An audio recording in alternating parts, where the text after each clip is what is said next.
자, 이번 시간 이제 그 62쪽입니다. 62쪽. 저번 시간에 이어서 62쪽.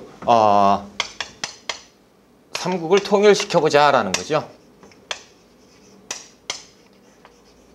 저번에 이제 저번 시간에 제가 생각을 좀 해봤어요. 그랬더니 너무 급하게 가지 않았나 싶어서 제가 조금 삼국 통일 부분 이것도 좀 중요하거든요. 그러니까 이것도 한번 다시 정리를 하고 천천히 가봅시다.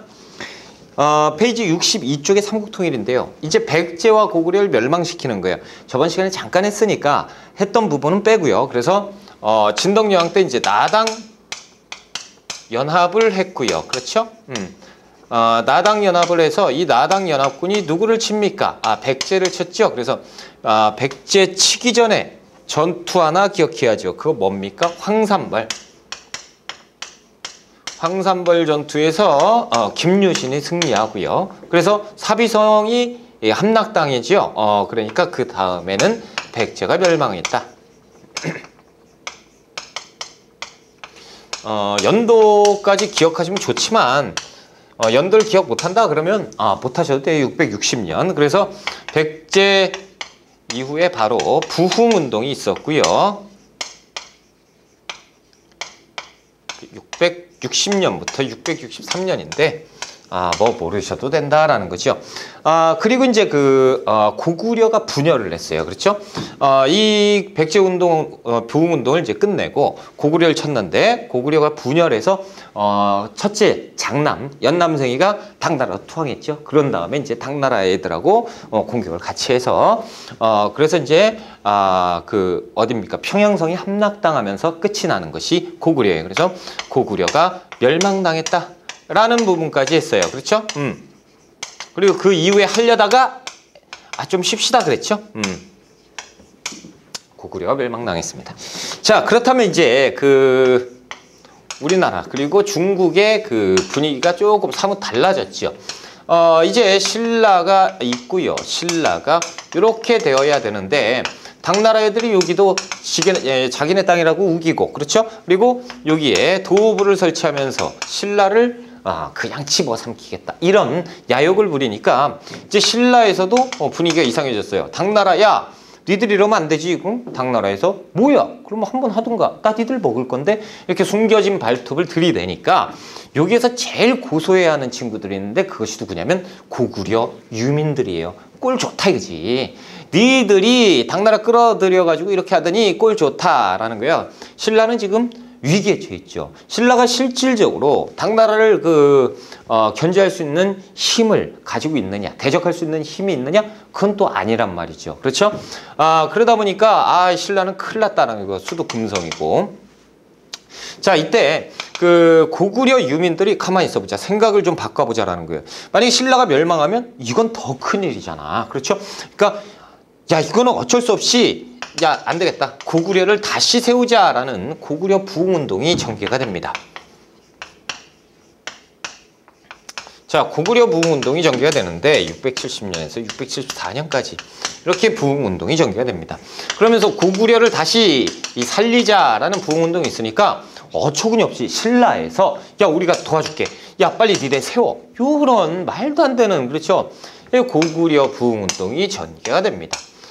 결국에는 이 고구려 부흥운동 실패로 돌아가고요. 그래서 당나라 애들이 계속 치게 되죠. 신라가 지원을 했으나 힘에 딸려서 이제 깨지게 돼요. 고구려 부흥운동은 이렇게 깨지고 결국에 하나 남은 신라인데요. 자, 보세요. 여기에서 예전에 백제가 다시 살아야겠다 그랬는데 깨졌어요. 자, 고구려가 다시 살아야겠다 그런데 깨졌어요. 그러면 남은 건 뭐예요? 신라밖에 없죠. 자, 신라, 백제, 고구려, 야, 일단 우리가 나라를 다시 만들자라는 이런 희망은 접진 않았어. 기대는 접지 않았지만 일단 신라에 규합돼서 신라와 연합해서 당을 쳐내야 되는 것은 맞아요. 그렇죠? 그래서 태도를 바꿔요. 백제 유민과 고구려 유민들이 신라로 융합되게 됩니다. 그러면서 본격적으로 강력한 신라가 되어 있죠. 신라로 변모한 신라와 당나라가 전쟁을 치르게 되는 이른바 나당 전쟁이 이루어지게 되는 거예요. 원래 나당 전쟁이 670년부터 시작됩니다. 그러다가 이제 당나라가 뭐야 이 고구려는 그러면서 이제 다시 전개가 되는 것이고 676년까지 이렇게 전개가 되는 것이 나당 전쟁인데요. 자, 이 신라가 이제 그 당나라와 전투를 하는데 이게 두 가지 전투만 아시면 돼요. 그것이 매소성 전투. 675년에 매소성에서 전투를 치렀고요. 그리고 기벌포에서 전쟁을 했는데 676년에 기벌포 전투에서 신라가 당나라를 상대로 승리를 하면서 통일을 이룩하게 되는 거예요. 그래서 당나라가 이제 에이씨 그러고 집에 가버리죠. 그러면서 당나라가 올라가고요. 대신 이제 신라와 협상을 하면서 요 정도로 대동강에서 원산만까지 이렇게 영토가 축소된 상황으로 이제 마무리가 짓게 되는 거예요. 근데 신라 입장에서는 축소가 아니죠. 엄청 영토가 넓어진 거예요. 그렇죠? 예전에 요만한 신라에서 커졌잖아요. 그렇죠? 요거에 이제 만족한 신라. 안타깝죠. 아무튼 일단 형식적으로는 668년에 신라가 고구려와 백제와 고구려를 멸망시킨 건 맞아요. 하지만 실질적인 통합은 676년으로 보는 것이 맞다라는 거지요. 그래서 676년에 신라의 왕은 문무왕이었어요. 문무왕은 그 무열왕 김춘추의 아들이지요. 이렇게 해서 문무왕이 이제 통일을 하고 끝났다라는 거예요. 자, 지금 백제와 고구려의 멸망. 그래서 양괄호 1번 62쪽이에요. 양괄호 1번 나당 연합군의 결성이죠. 진덕여왕 때 김춘추가 활약을 했잖아요. 동그라미 1번 고구려와 교섭을 실패하죠. 그래서 죽다 살아난 게 김춘추고. 자, 그리고 동그라미 2번에 당과 연합합니다. 김춘추는 고구려와 교섭 실패 이후 당과 연합해서 그렇죠? 나당 연합을 구축을 했고요. 자, 양괄호 2번 백제 멸망. 그래서 원인은 지배층 부패하고요. 정치문란, 의장왕이 막 술 퍼마시고 놀고 막 그랬다라는 건데 실제로 삼천궁녀 얘기가 있잖아요. 삼천궁녀 허굴 가능성이 굉장히 높다라는 거지. 왜? 당시에 성이 어디죠? 사비성이잖아요. 사비성에 3,000명의 궁녀가 수용될 수 있는 그 규모가 아니래요. 그리고 이제 그 낙화암에 떨어져가지고 죽잖아요. 삼천궁녀가. 그래서 삼천궁녀가 낙화암에 떨어지는데 위에 가서 그냥 한 번에 떨어지는 게 아니고 한 명씩 떨어지는데 그것도 한 명씩 떨어지면서 얘기하고 이렇게 앞으로 좋은 나라가 됐으면 좋겠다. 막았으면 좋겠다. 그러면서 막 떨어지고 이렇게 3,000명이 일렬로 떨어졌다는 게 말이 되는 거냐고. 시간으로 따지니까 안 나와요. 그러니까 좀 허구일 가능성이 높다. 누가 이겼죠? 역사는 승자의 기록인데 신라가 이겼어요. 그러니까 신라가 명분을 쌓기 위해서는 마지막 이 백제 왕이 용맹무쌍했다 그러면 좀 그렇잖아요. 그러니까 백제 왕을 그냥 이렇게 깔아뭉갠 가능성이 크지 않았느냐. 뭐 쓸데없는 얘기를 하고 있네요. 그렇죠? 시험에는 그렇게는 보시면 안 돼요. 그렇죠? 됐어. 하여튼 자, 양가로 2번 백제 멸망입니다. 그래서 동그라미 1번의 원인 지배층이 부패하고 정치길강이 문란해졌고 신라 김유신이 환삼번일 전투에서 승리하죠. 그래서 계백을 전사시키고 그 다음에 백제 사비성을 함락시켰으니 백제가 멸망했다. 이어서 부흥운동이죠. 흑지상지 그리고 복신도침 풍이에요. 요쪽 예전에 백제 땅에서 일어나게 되는 거죠. 그래서 흑지상지, 도침, 그리고 복신, 그리고 왕자 풍을 왕으로 추대하게 되는 것이 이것이 백제 부흥운동. 자, 그리고 또 누가 도와줍니까? 외가 지원을 했지만 실패한 것이 백제 부흥운동이에요. 자, 양가로 3번에 고구려 멸망입니다. 고구려 멸망. 자, 668년인데 자, 원인 대중국 전쟁으로 국력은 약화됐고 영계소문 사후에 권력 쟁탈전이 있었어요. 그래서 이제 그 사후에 아들내미끼리 싸웠잖아요. 그렇죠? 그래서 그리고 도망갔고 자, 결국에 나당 연합군이 공격을 하면서 평양성이 함락되죠. 고구려가 멸망하게 되고요.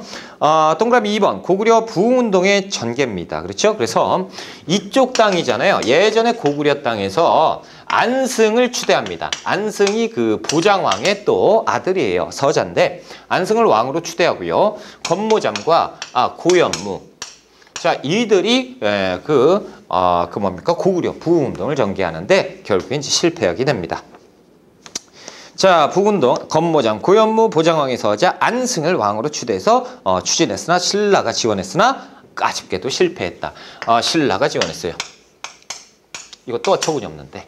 자, 일단 이렇게 보시고요. 그리고 3번에 신라의 삼국통일입니다. 자, 양과로 1번에 나당전쟁이 있었죠. 나당전쟁 어디 있어요? 여기 바로 있습니다. 그렇죠? 당나라가 웅진도독부 그리고 안동도독부 그러니까 공주와 평양. 예전에 공주는 그 어디야? 백제의 수도였고 평양은 고구려의 수도였잖아요. 그렇죠? 계림도독부 경주에다가 이제는 신라까지 먹겠다라고 이렇게 지배 야욕을 부리니까 이제 당나라에서는 얘들 봐라 이렇게 되면서 전쟁을 선포하게 되는 거죠. 자, 동그라미 2번에 나당전쟁인데요.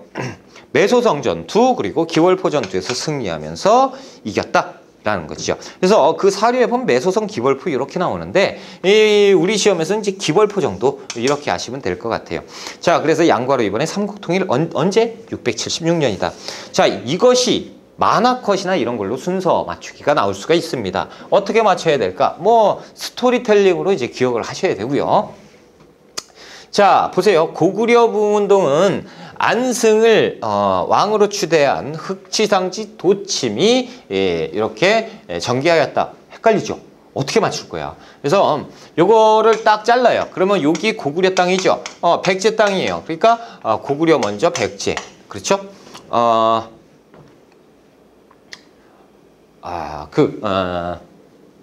태권도장 가면 도복이 있는데 흑색 도복하고 백색 도복이 있어요. 근데 이 흑색 도복이 유행을 했어요. 올해는 말 그대로 흑도복이 유행했다. 참네. 자, 그런데 이 흑색이요 검은색이 아니래요. 안 검고 흑도복, 안 검고 흑도복 하면 자, 윗동네는 고구려, 아랫동네는 백제. 야, 됐다라는 거예요. 따지지 마세요. 지금 제가 못 보고 있죠? 창피해 죽겠다라는 거지. 하여튼 이렇게 해서 맞추면 되는 거 아니야. 자, 그리고요. 나당전쟁이 있는데 나당전쟁은 이 매소성 전투와 기벌포 전투를 끝으로 통일신라로 가게 되는 거 아닙니까? 그렇죠? 여러분 그 통신사를 어디로 쓰세요? 저는 이 통신사를 바꾸려고요. 매기통신사로 야, 매기통. 자, 됐어. 에이, 창피. 아무튼 이렇게 보면 되는 거예요. 그렇죠? 그래서 안 검고 흑토복풍 그리고 매기통신이다. 그러면 통일신라가 됐다라는 거죠. 창피하니까 빨리 지우고 여러분들은 63쪽으로 보세요. 자, 이렇게 해서 이제 이게 나오면요.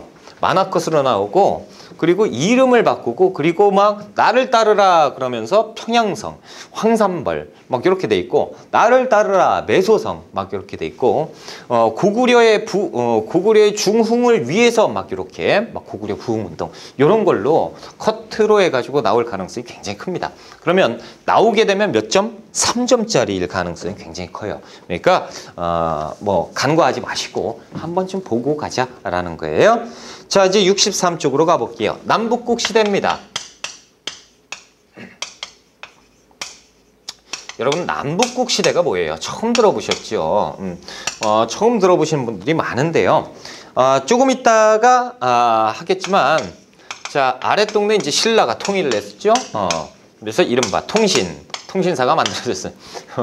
자, 통일신라가 만들어졌고요. 이 윗동네에서 고구려 유민들이 이 당나라 애들 몰아내고 땅을 다시 회복을 하고 국가를 만들죠. 그것이 뭡니까? 발해예요, 발해. 자, 이 발해. 그래서 발해가 엄청나게 큰데요.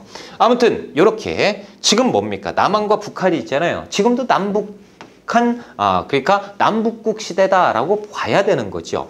근데 이것을 가지고 조선 후기까지요. 우리나라 역사는요. 발해를 기억하지 않았다라는 거예요. 통일신라만 기억을 했다라는 거죠.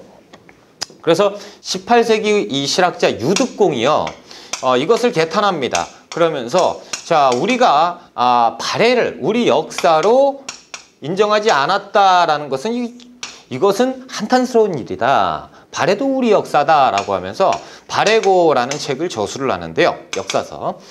그래서 이 유득공의 발해고에 처음에 나오는 표현이 남북국 시대다라는 표현을 씁니다. 그래서 남쪽과 북쪽이 공존했던 우리나라 역사가 있었으니 그것이 남북국 시대다라고 얘기를 하면서 이 이때부터 우리가 이제 또 다시 여기에 이제 재조명을 받게 되는 거예요. 그래서 남북국 시대라고 하는 것은 위쪽으로는 발해와 아래쪽으로 통일신라가 공존하던 시대, 이때를 남북국 시대라고 하죠. 그렇다면 이제 통일신라를 했으니까, 신라를 통일했으니까 남북국 시대에 대해서 자세하게 한번 봐보자. 일단 신라부터 봐보자라는 거죠. 63쪽 남북국 시대예요. 통일신라의 성립과 발전인데 양과로 일반의 통일 이후 신라의 상황입니다. 자, 통일을 한번 해보자라는 거죠. 자, 영역이 확대됐고요. 인구가 증가되고 생산력이 증대됐어요. 통일하면서 영토가 엄청나게 커졌잖아요. 그렇죠? 신라의 시대 구분을 하는데 보세요. 삼국사기에서 상대, 무열왕, 중대, 하대 이렇게 돼 있는데 이것을 이해하기 위해서는 이제 옛날 얘기를 하나 해드릴게요. 자, 삼국시대 때 신라의 진지대왕이라는 왕이 있었어요. 진지왕. 자, 이 진지왕이 있었는데 신라는요, 귀족회의, 화백회의라는 것이 있었습니다. 이 화백회의는 만장일치제로서 국가 중대상, 국가의 중대사를 얘기하는 건데 고구려에는 제가회의가 있었죠. 이런 것처럼 귀족들이 회의하는 겁니다. 그런데 이제 진지왕이 무엇을 잘못했는지 이들 귀족 집단을 좀 건드렸나 봐요. 그러니까 이 귀족회의에서 만장일치로 진지왕을 폐위시켜버립니다. 당신의 정치는 음란하다라는 이유로 끌어내려버려요. 자, 이 진지왕의 아들이 누구냐면 김용춘이라는 사람인데 신라는 골품제가 있어요. 그래서 성골이 있고 그 다음에 진골이 있고 그 다음에 육두품이 있고 그 다음에 5, 4, 3, 2, 1두품이 있어요. 자, 그런데 육두품까지를 보통 귀족이라고 봅니다. 자, 이때 성골은 왕이 될 수 있는 신분이에요.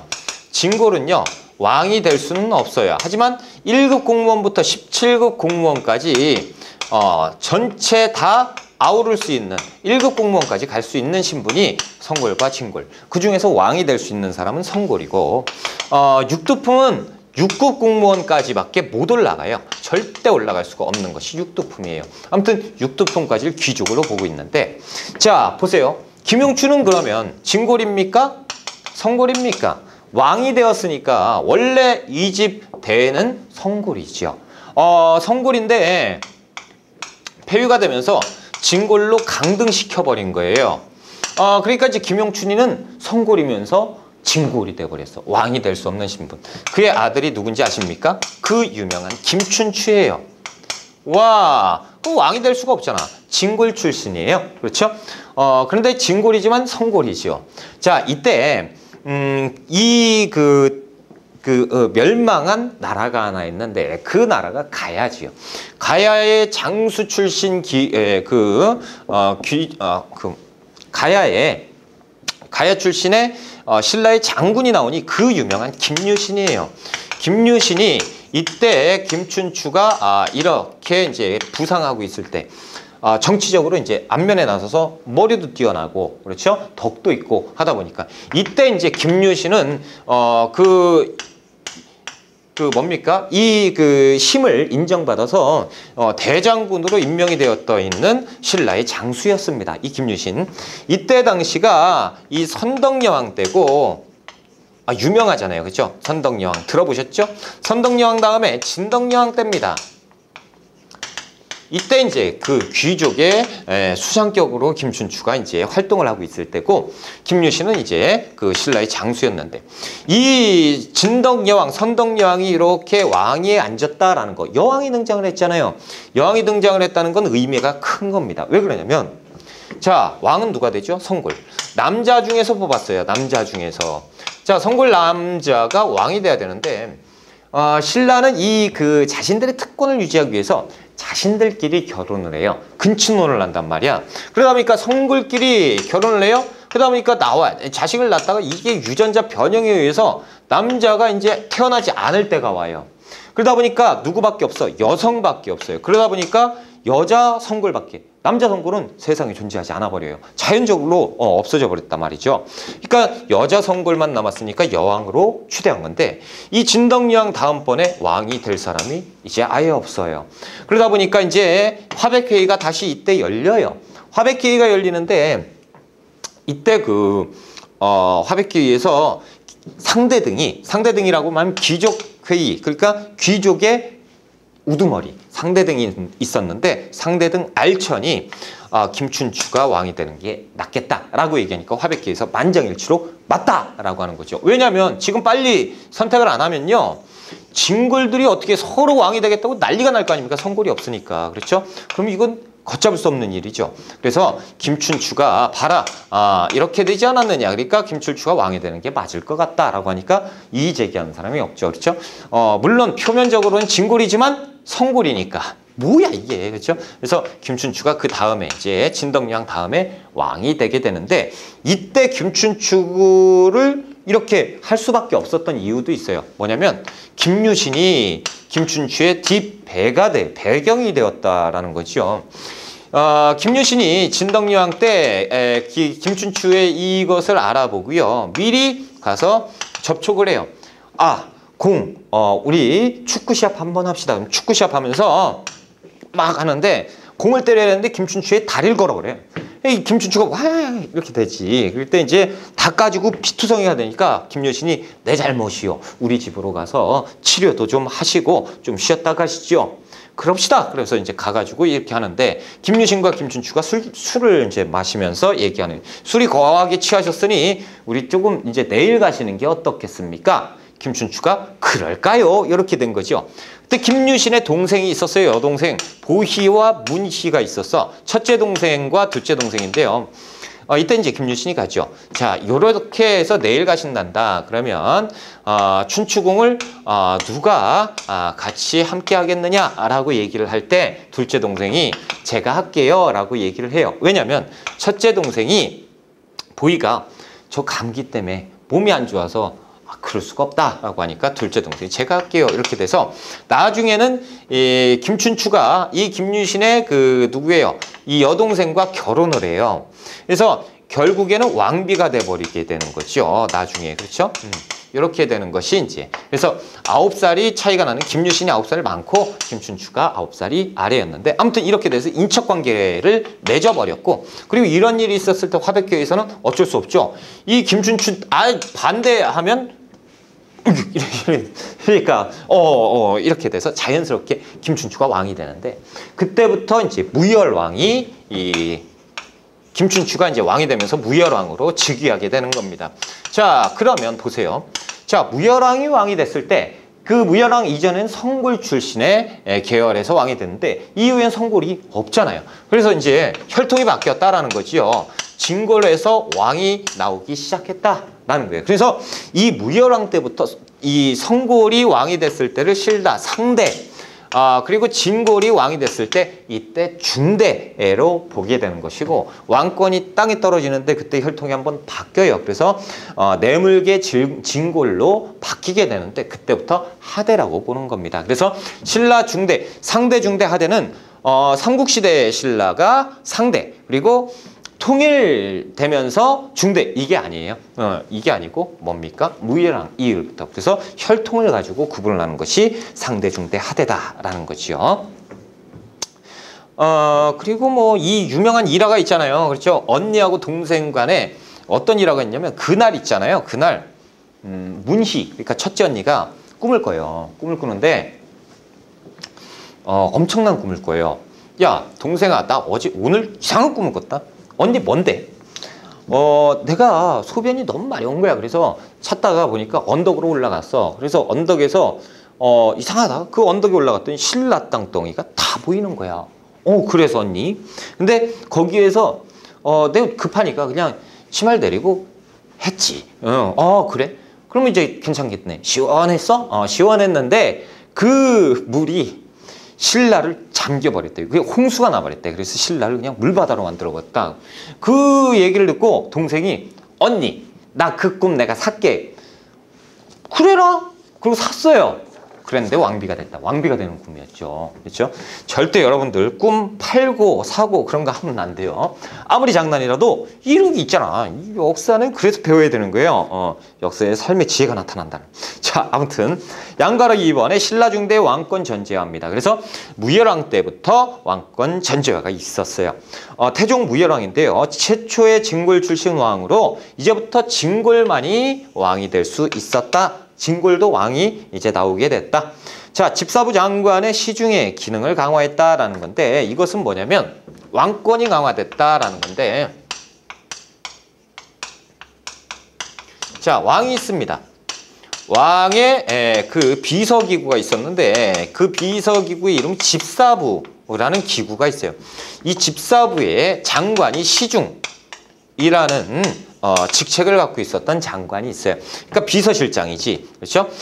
그런데 왕권을 항상 견제해야 되는 사람들이 있어요. 왕권이 강하면 귀족들은 싫어하죠. 귀족들의 힘을 뺏었으니까 왕권이 강해지는 거 아닙니까? 그러니까 귀족과 반대. 근데 귀족회의가 어디죠? 화백회의예요.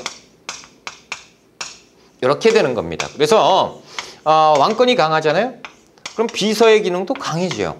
근데 왕권이 강할수록 귀족 힘은 약해지고 화백회의 힘도 약해지게 되는 거죠. 반대로 가게 되는 반비례. 그러니까 왕권이 약해졌다 그러면 귀족의 힘이 강해지고 이런 구도로 신라가 돌아가게 되는 것이고 이때 왕의 측근 세력으로서 육두품이 엄청나게 공부를 많이 합니다. 그래서 이 공부를 많이 한 완전히 학자 스타일의 관료들인데 이 신라 중대는 왕의 측근 세력으로서 육두품을 중히 여겨요. 그러니까 육두품이 왕을 보좌하면서 이 멍청한 것들이 무식한 소리 하는데 제가 맡겠습니다.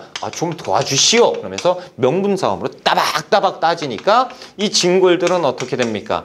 짜증나는데 명골이래. 그 명분에서 깨지게 되는 거잖아요. 자, 세금 좀 걷어야 되는데요. 이렇게 부패한 관리들이 말이야 막 이러면서 이제 뭐라 하면 못 걷고 이런 관계. 이것이 이제 신라 중대 상황이에요. 그래서 왕권이 강했으니 육두품의 힘도 어느 정도 강했지 않겠느냐. 그렇죠? 자, 그리고 동그라미 2번에 이제 무열왕의 아들이 왕이 됐으니 그것이 문무왕이죠. 보세요. 무열왕은 백제를 멸망시켰어요. 그렇죠?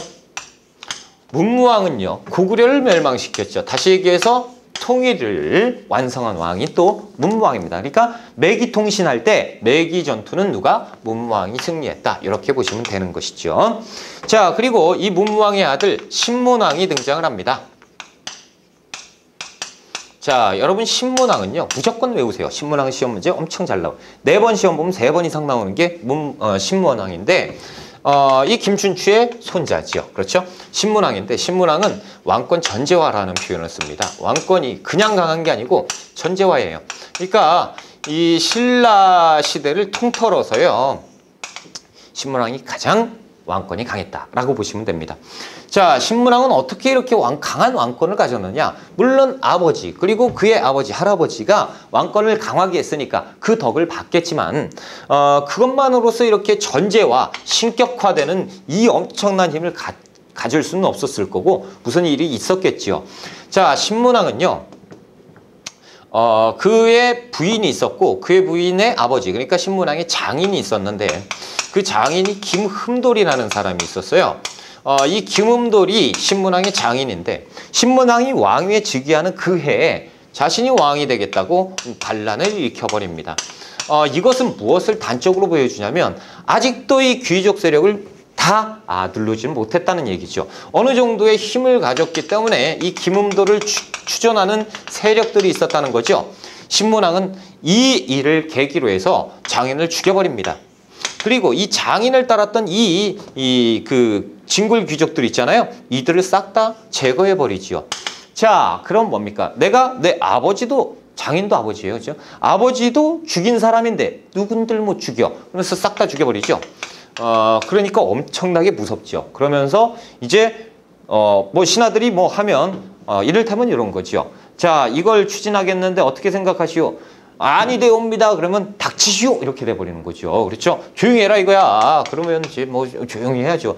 이 점차적으로 이렇게 강한 왕권을 가지게 되는 것이 신문왕인데, 자, 신문왕이 이 김음돌의 난이 발생하는, 그러니까 즉위 초에 엄청나게 혼란스러웠겠죠. 그리고 김음돌의 난을 정리하면서 그 과정에서도 굉장히 혼란스러웠을 겁니다. 그렇죠? 제가 말씀을 그렇게 드렸지만 엄청 혼란스러웠을 거 아니야. 그때 꿈을 꾸는데요. 자, 용 한 마리가 나타나요. 용이, 진짜 꿈이니까 괜찮아. 꿈이니까. 그렇죠? 자, 용이 나타나서 왕이시여. 그러니까, 용이 말을 안 해? 야, 너 뭐야? 그랬더니 이제, 얘기하죠. 왕이시여, 당신의 아버지가요, 죽어서 바다의 용이 됐습니다. 해룡이 되셨어요. 라고 얘기하는데, 문무왕은 유언을 그렇게 남겨요. 내가 죽거든. 나 동해바다에다가 뿌려주라. 이유는 뭐냐면 당시에 그 왜구가 굉장히 많았어요. 왜구의 침략이 굉장히 많았단 말이죠. 그러니까 이 왜구를 난 죽어서도 막겠다 라는 얘기를 하거든요. 결국에는 꿈에서도 나타나서 당신의 아버지가 유언대로 죽어서 바다의 용이 됐습니다. 해룡이 되셨고, 그리고 뛰어난 김유신 장군은 죽어서 하늘의 신이 됐습니다. 천신이 되셨습니다. 라고 얘기를 하는 거예요. 그래서 신 2명이 있다라는 거죠. 그래서 이들이 나를 보냈다라는 거예요. 근데 왜 그 조상님들이 왜 너를 보냈느냐? 보물을 하나 이분들이 만들어서 보물을 전해주라고 했다. 그것이 뭐예요? 피리를 하나 주더라고요. 그래서 피리를 줬는데 이 피리를 불면 파도가 잔잔해지고 바람이 잔잔해지고 세상이 평화시대가 올 것이다. 그리고 나서 눈을 딱 떴어요. 그러니까 이게 좀 꿈이지만 너무 생생한 거야. 그래서 그 신하들을 시켜서 이런 얘기를 하고 피리를 하나 만들어라 라고 했으니 그 피리가 이름이 만파식적입니다. 와, 선생님 재밌네요. 하하. 그래서 끝날 게 아니에요. 이 만파식적은 시험에 나옵니다. 그리고 어떻게 나오냐면 어려울 때는 이걸 가라고 나와요. 당신의 아버지 가가 죽어서 해룡이 됐어요. 그러면 가는 뭐예요? 문무왕을 찾아요. 이거 보통 문제는 아닌 거죠. 그렇죠? 이렇게 나올 수 있고, 이렇게 해서 김유신은 죽어서 천신이 됐습니다. 이렇게. 그럼 김유신이 나예요. 그럼 김유신의 문제를 또 풀어라. 보통 문제는 아니죠. 그렇죠? 그리고 만파식적 문제, 만약에 이게 그대로 그림이나 사료로 이렇게 만들어져서 각색이 돼가지고 나왔다라고 하면 만파식적 문제가 아니고요. 뭐에? 신문왕의 정책에 대해서 풀어라라는 거죠. 다음과 관련 있는 왕의 정책에 대해서 옳지 않은 것을 찾아라. 1, 2, 3, 4, 5 이 문제가 이제 출제가 되는 거죠. 김음돌의 난과 만파식적 이야기는 알아두셔야 된다라는 거예요. 자, 그렇다면 동그라미 3번의 신문왕을 한번 볼게요. 왕권 강화입니다. 김음돌의 모욕 사건으로 왕권이 전제화되게 되고, 니은번에 관료전을 지급했다라는 건데 이게 이제 엄청나게 중요한 거예요. 이거 모르시면 공부 안 하신 건데, 신라는요, 신라의 토지제도가 있습니다. 여러분, 토지제도가 뭐예요? 뭐 땅의 제도 뭐 모르겠어요. 그러면 수치제도는 뭡니까? 뭐 걷나? 자, 보세요.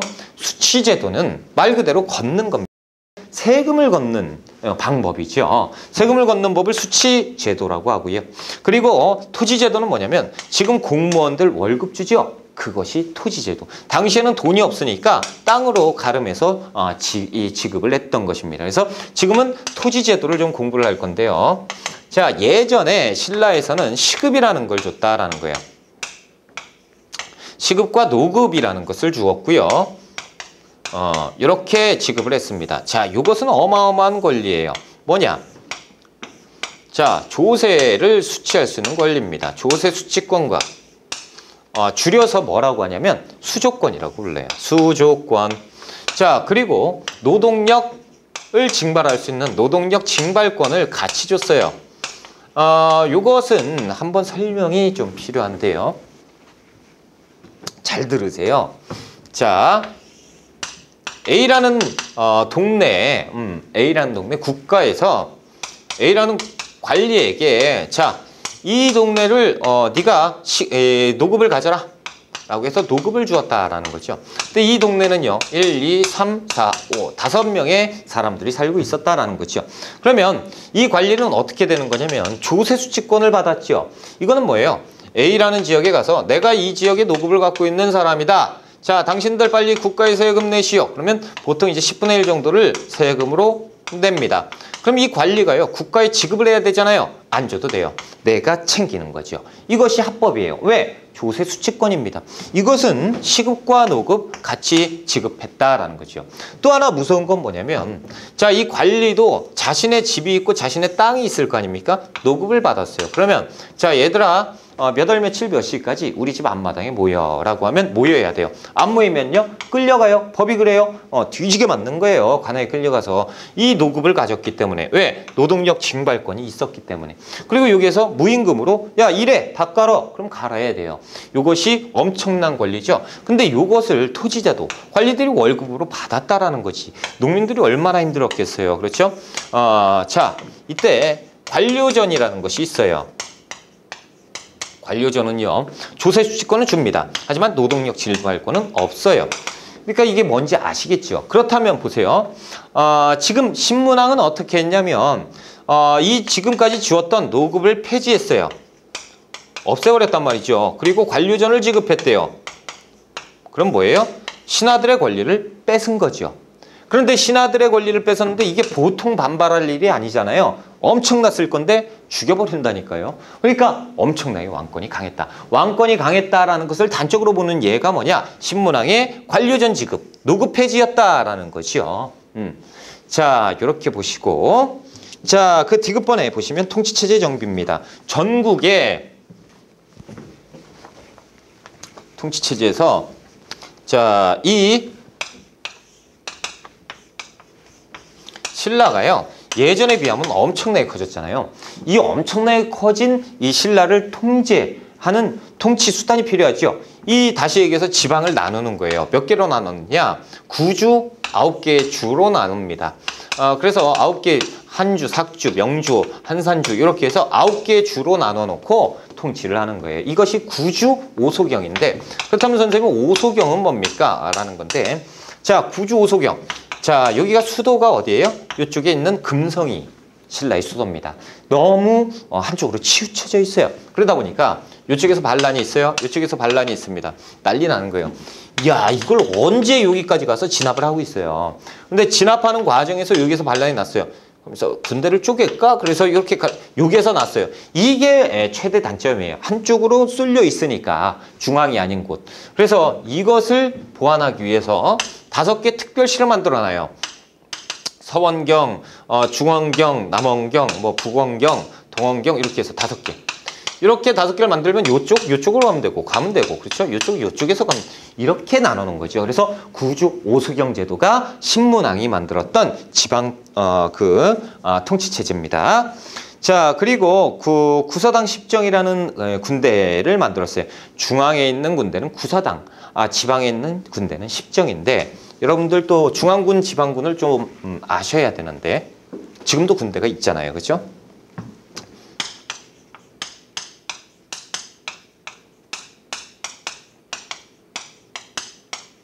자, 일단 수도 지킴이, 수도 방위를 하는 곳이 중앙군입니다. 지금도 있어요. 수도 방위 사령부라고 해서 수방사라고 줄여서 부르는 거죠. 그것이 이제 중앙군입니다. 수도라고 하면 서울 그렇죠? 그러면 서울만 있느냐? 그것이 아니고 서울 안에 경복궁이 있잖아요. 그렇죠? 그러니까 궁도 수도 안에 있어요. 그래서 수도와 그 궁궐을 수비하는, 방비하는 이 군인들이 있는데 이들을 가지고 중앙군이라고 합니다. 이 중앙군은요, 국가에서 일정량의 그 대가를 지급받았어요. 그러니까 월급을 받는 직업군인의 성격을 가졌던 것이 중앙군이고, 그리고 이제 신분도 보장받을 수 있었던, 어떻게 보면 이제 무관으로서 활약을 할 수 있었던 사람들, 중앙군.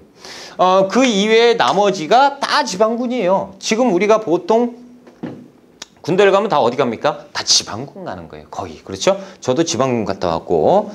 자, 그러니까 중앙군은 구서당이 있었고 신라의 지방군은 십정이 있었어요. 자, 9개 주가 있었죠? 이 주에 한정씩 들어가면 돼요. 한정씩. 그럼 구정 아닙니까? 근데 이 땅덩이에서 보시는 것처럼 이 한 주가 제일 컸거든요. 그래서 한 주에 2정 들어갔는데 그런 거 모르셔도 되고 그냥 구서당 10정. 아, 이걸 다 외워야 되냐? 그냥 구서당 10정 요렇게만 기억하시면 되고요. 뭐 군대 구서당이 뭐냐? 모르셔도 돼요.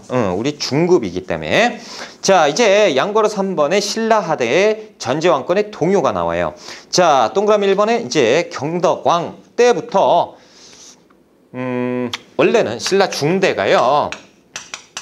무열왕 때부터 시작해서 경덕왕 때까지. 그러니까 경덕왕이 신라 중대의 마지막 왕인데 이때부터 이제 휘청휘청하기 때문에 왕권이 떨어졌다. 그래서 그냥 편의상 하대할 때 그냥 하대하면서 이쪽으로 끌어넣는데 뭐 이렇다. 시험 문제 관련 없어. 아무튼 경덕왕은 왕권이 떨어지기 시작했다. 이제 왕권이 바닥치기 시작하는 하대로 가게 됐다라는 거 이렇게 아시고요.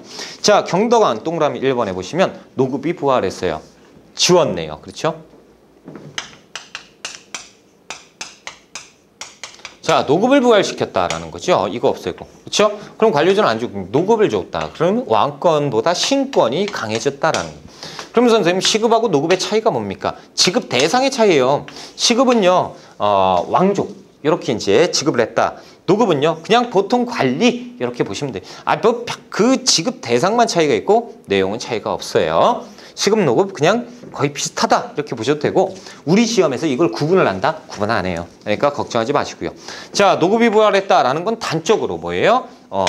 왕권이 땅에 떨어지고 있다. 신권이, 신하의 권리들이 강해지고 있다. 이렇게 이제 확인할 수 있는 것이고 귀족들의 향락이 심해졌고요. 그렇죠? 불국사 석굴암을 축조했던 것이 또 경덕왕 때. 자, 원성왕이 있어요. 독서상품과를 추진을 하게 되는데 원성왕 때 어차피 그래요. 문화편에서 제가 설명드릴 것 같으니까 그때 드릴게요. 자, 3번에 이제 헌덕왕이 있는데 헌덕왕 때 기업번에 김헌창의 난 그리고 니은번에 김범문의 난 이렇게 난들이 많았다라는 거예요. 이 김범문은요, 김헌창의 아들이에요. 그러니까 아버지가 난을 일으키고 아들이 또 대를 이어서 난을 일으키는 반란 집안 뭐 이렇게 아무튼 이런 모습은 어떻게 나오냐면 그냥 사료에서 김헌창의 난이 있었다 뭐 이렇게 나와요. 내용을 물어보나 그러지 않아요. 그러니까 사료에서 그렇게 나오면 아, 신라 하대구나. 무슨 왕 때야? 안 나와. 그냥 신라 하대구나. 신라 하대를 찾아라. 이런 문제가 나옵니다. 시기 구분할 때. 자, 64쪽에 이제 흥덕왕을 공부를 한번 해봅시다. 흥덕왕. 64쪽에 흥덕왕. 자, 흥덕왕 때 흥덕왕도 역시 언제예요? 신라 말에 왕이겠네요. 그렇죠?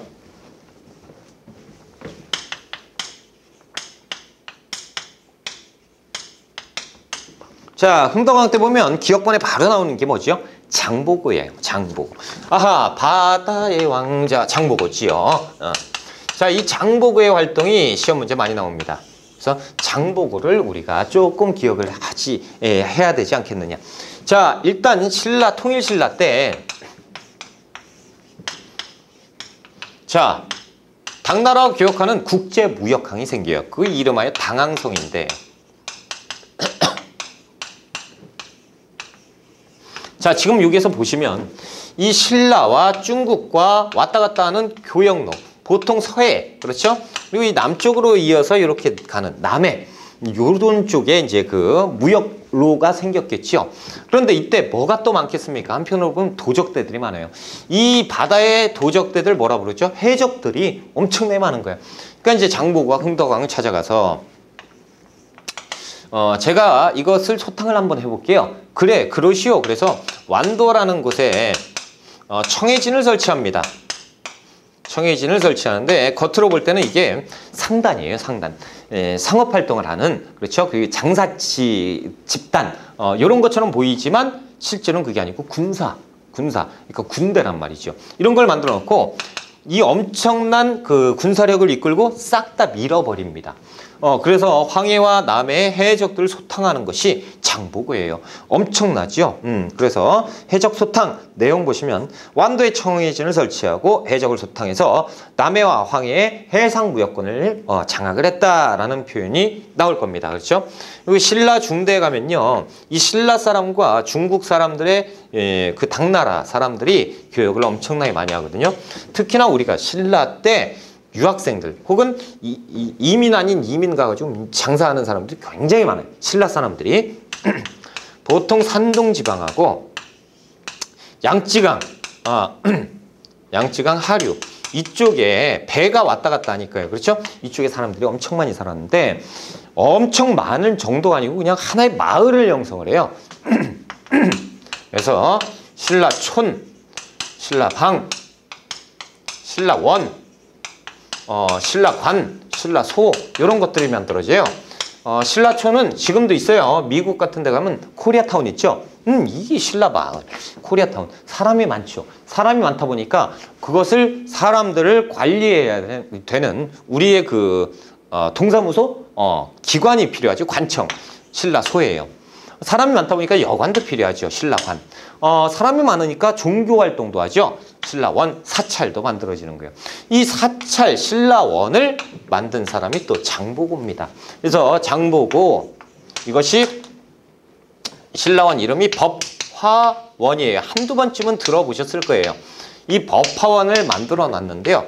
이때 우리나라 유학생들 그리고 일본 유학생들, 발해 유학생들 엄청나게 많은데 그중에 이제 승려들도 유학을 많이 해요. 스님들. 근데 스님들이 여기서 공부를 하다가 당무종이요. 당나라 왕이 자 이제 불교 억압한다. 그래서 불교 믿지 마라는 불교 억압책, 억불책을 전개하는데 이때 승려들이 많이 죽었어요. 그때 일본 승려 엔닌이라는 사람이 있는데요. 엔닌이라는 스님이 여기에서 죽을 위험에 처했을 때 장보고가 일로 오시오 라고 하면서 이 법화원에 숨겨줍니다. 그런 상황을 본 다음에 여기에서 밀항을 시켜줘요. 그래서 일본으로 넘어가는데 일본으로 넘어가서 최초의 일본의 큰 스님, 일본 최초의 대사가 되니 그것이 엔닌이에요. 그래서 이 장보고가 아니었으면 일본의 큰 스님은 아주 나중에 나왔을 것이다. 그렇죠? 아무튼 엔닌이 여기에 들어가서 장보고에게 보내준 편지가 시험 문제 나온 적이 있다라는 거죠. 이 편지의 내용을 보면 엔닌인데 그 대사께 아래 논이 감사합니다. 감사 편지예요. 거기에서 보면 뭐를 찾아라는 거죠? 장보고에 대한 문제죠. 이런 문제가 출제가 된 적이 있습니다. 그러니까 이것도 확인을 좀 해두시고요. 법화원 건립, 중국 산동선 적산총회 뭐 이런 거 몰라도 돼. 뭐만 알면 돼요? 법화원을 만든 것이 누구예요? 장보고입니다. 자 이렇게 그 당나라에서 왜 장보고를 안 건드렸을까요? 이 법화원을 못 건드렸을까요? 당연히 엄청난 군사력을 갖고 있는 장보고니까 못 건드려요. 게다가 또 왕하고 또 친하잖아요. 근데 신라 말기에 가면요, 이 귀족들이요, 귀족들의 권한이 엄청나게 세죠. 권력이. 그러다 보니까 왕권을 위협합니다. 왕권은 땅에 떨어졌죠. 뭐만 하려고 그러면 귀족들이 반대하죠. 죽겠는 거죠. 이때 왕이 장보고를 찾아가죠. 대사가 좀 도와주시면 안 되겠습니까? 근데 제가 도와드리고 싶은데 제가 뭐 힘이 있어야죠. 그렇습니까? 그러면 대사의 딸을 나에게 시집을 보내는 것이 어떻겠습니까? 그거 좋소! 라고 하는. 왕의 장인이 되면 명분도 쓰죠. 그러니까 어디 이렇게 되면서 정리를 할 수가 있잖아요. 그러니까 이 계획을 세우고요. 막 하는데 이 계획이 노출돼 버렸어요. 그래서 왕비를 세울 수 있는 절호의 찬스의 기회에서 거의 세우게 됐는데 그 바로 직전에 이것이 물 건너가 버립니다. 라고 하니까 장보고가 화딱지가 나죠. 그래서 이 부패한 진골 귀족들, 니를 내가 혼내주겠어 라고 하면서 청해진을 근거로 해서 반란이 일어나게 되니 이것이 장보고의 난입니다. 결국에 진압이 되고요. 그리고 이 청해진도 폐쇄가 되는데 이것이 장보고의 난이었다. 그래서 장보고라는 인물이 좋은 사람이냐 나쁜 사람이냐 요거는 아직도 잘 모르겠다라는 거죠. 그래서 이 정도까지만 하고 그 아래 책에서 보면 니은번에 진골귀족들의 사치 금지령. 그러니까 흥덕왕 때 사치를 금지하시오라는 명령까지 내립니다. 그러니까 완전히 나라가 부패한 거지요. 자, 이 발해는요, 우리가 조금 쉬었다가 발해 들어갈게요. 좀 쉬었다 갑시다.